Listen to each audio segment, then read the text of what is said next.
Bonjour tout le monde. Bon, je ressemble à rien, mais pardonnez-moi, au moins je fais une vidéo.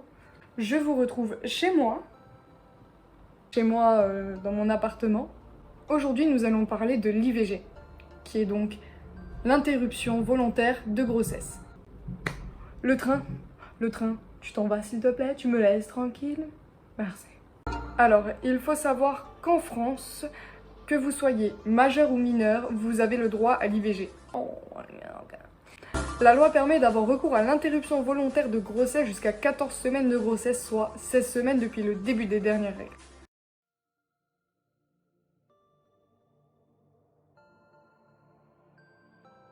Donc avant de procéder à l'IVG, vous avez 2 consultations avec un médecin ou une sage-femme. Et pour les mineurs, vous bénéficiez d'un entretien psychosocial. À la première consultation, le professionnel de santé donnera les informations sur... J'en peux plus, je fais que bégayer depuis le début, là, ça fait 2 minutes que je filme. Oui, les 2 types d'IVG, donc médicamenteuse et chirurgicale, les risques et les effets secondaires possibles, la liste des lieux qui pratiquent l'IVG et les coûts.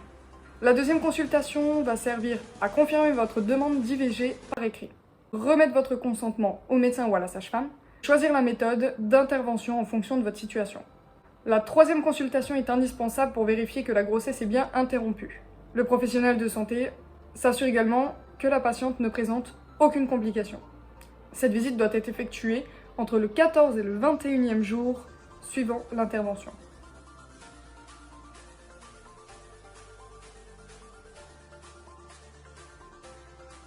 Il faut savoir que vous prenez 2 médicaments, un qui arrête la grossesse et le deuxième qui expulse l'embryon.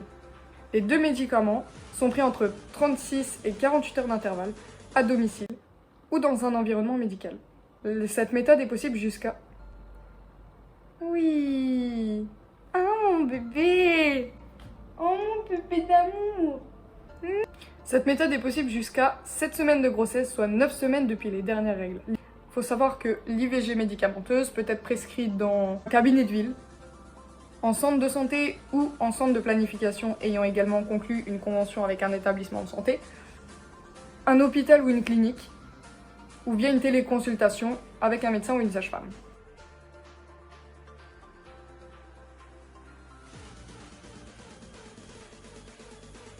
Après une anesthésie locale ou générale, le médecin ou la sage-femme aspire le contenu de l'utérus après dilatation du col. L'IVG instrumentale est possible jusqu'à 14 semaines, soit 16 semaines depuis les dernières règles.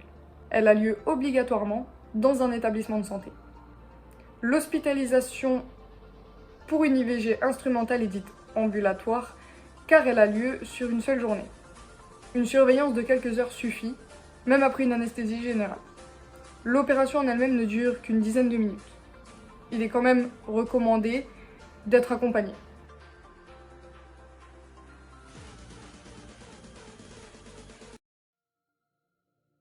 L'IVG est toujours confidentiel. C'est vous qui choisissez si et à qui vous voulez en parler, en sachant que tous les professionnels de santé sont tenus par le secret médical.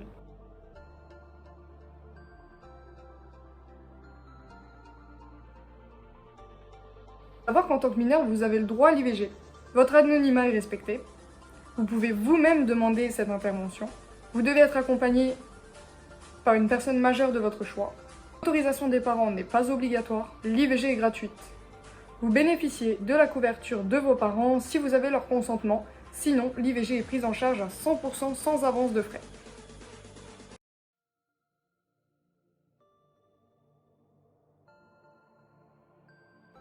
La consultation psychosociale a lieu entre les 2 consultations médicales préalables à l'interruption de grossesse.